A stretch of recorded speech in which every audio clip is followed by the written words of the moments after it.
In more news, on Saturday, the people of Taiwan had chosen to elect Lai Ching-Te, a leader in favor of Taiwanese autonomy, and to the office of president.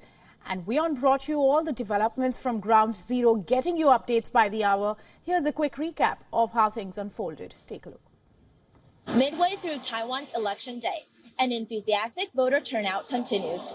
Early reports from a new Taipei polling station in Banqiao district suggest a high participation rate, with voters facing a 15-minute wait from the 8 a.m. opening. Yes, well, there has been much anticipation leading up to today, and people have been talking about it all week.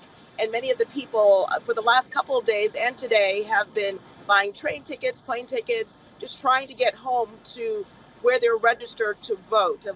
Most of the people in Taiwan prefers the status quo, but the politicians have another kind of way of trying to reach the voters. Some are using a scare tactic, and also Beijing has been saying it's a choice between peace and war. So it's a lot of political rhetoric, but the people of Taiwan really prefers the status quo, and it's really up to them as to decide which candidate can best achieve the status quo.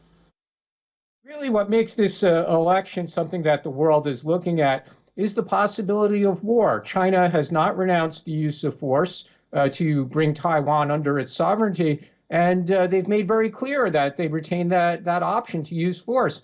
So the potential for a war over Taiwan is something that, again, it attracts global attention, not only because of supply chain type of issues, or that Taiwan manufactures most of the advanced semiconductors that are used in all sorts of gadgets, from consumer electronics to cloud computing servers, but just the fact that a war could be so catastrophic, as we've seen with other wars, whether that's Ukraine, Russia, or currently in the Middle East and Gaza Strip. So younger people, younger voters, some first and second time voters, and they seem very keen for this election to be a bit more about issues that matter to them domestically, such as the economy, such as jobs, the high cost of housing here in Taipei, rather than it just being all about cross-strait tensions.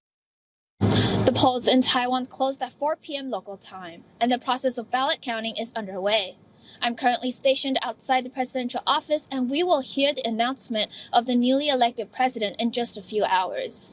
This year's voter turnout is expected to rival that of the 2020 general elections. With sunny weather all day and a widespread understanding of the election's critical importance, there's palpable excitement in the air. Well, it's a strong victory for the ruling party and Lai Ching-Te. It was a highly difficult election, very competitive. It was a three-way presidential race. Yep, just a short while ago, just behind me in the large crowd, he was addressing his supporters. It wasn't a landslide victory by any stretch of the imagination. It was fairly close, but then it became more and more evident that Lai Ching-Te will be the next Taiwan president.